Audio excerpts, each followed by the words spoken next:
The Queen raised hopes yesterday that she will attend her Platinum Jubilee events as the government announced fresh plans to celebrate her 70-year reign.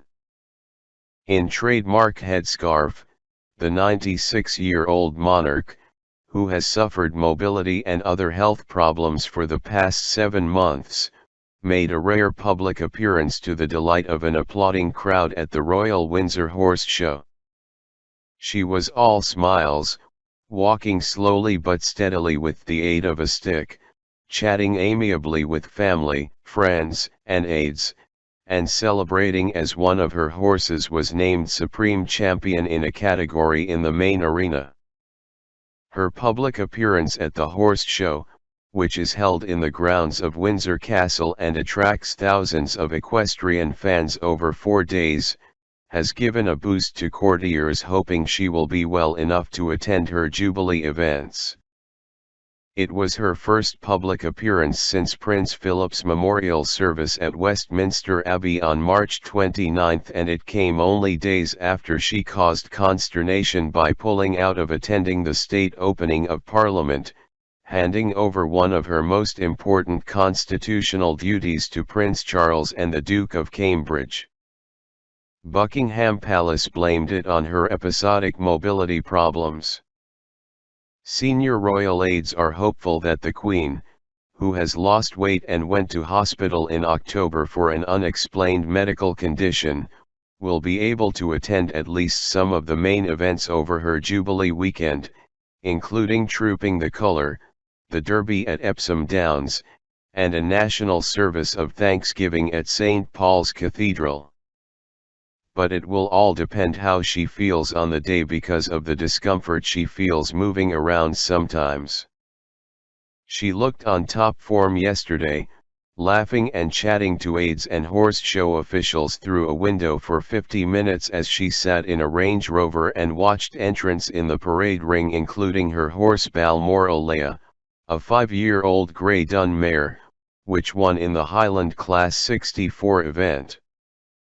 As the public held up camera phones, the Queen chatted for a long period with retired racehorse trainer Henrietta Knight, shared a joke with Colin Brooks, chairman of the show's committee, and discussed the finer points of the competition with her head groom Terry Pendry. Kathy Page, an American tourist from Massachusetts, could not believe her luck to find herself a few feet from the Queen after joining a friend at the show. She said, "I didn't expect to see her. That was a wish, a dream, but never a possibility. I came along for the ride and got the ride of my life. We were 10 feet from Her Majesty. She was exactly as I expected, with perfectly coiffed hair. She was perfect. It was a moment I'll never forget. I even made eye contact." The Queen was driven back to the castle but returned to join the Earl and Countess of Wessex and Prince Philip's former carriage-driving partner Penny Romsey, Countess Mountbatten, in the main arena for half an hour.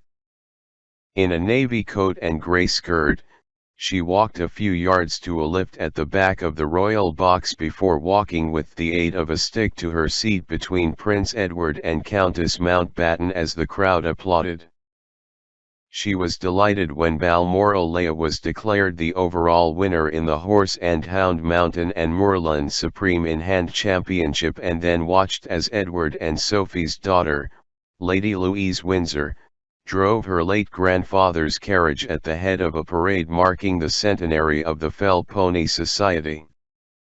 The Queen, who is expected to preside over a family reunion and attempt to mend broken relationships when the Duke and Duchess of Sussex return to Britain with their children, Archie, 3, and 11-month-old Lilibet, for the Central Jubilee weekend in 3 weeks' time, will be toasted at tens of thousands of street parties and other events across the country during the double bank holiday weekend from June 2 to 5.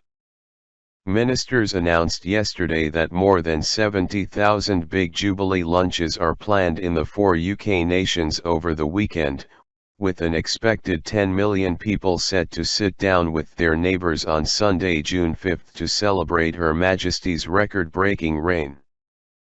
Big screens will be set up outdoors in London, Edinburgh, and Cardiff so thousands of people can come together to watch the main events next month.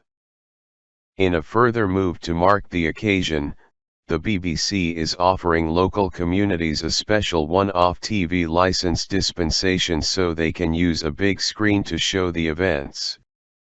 Culture Secretary Nadine Dorries said, "No other British monarch has reached this milestone and we will celebrate it with tradition, pomp, and circumstance. I hope that people and communities across the country will come together to pay tribute to Her Majesty, whether that be to watch on big screens or toasting Her Majesty at a big Jubilee lunch with their neighbors or coming together in their local village hall."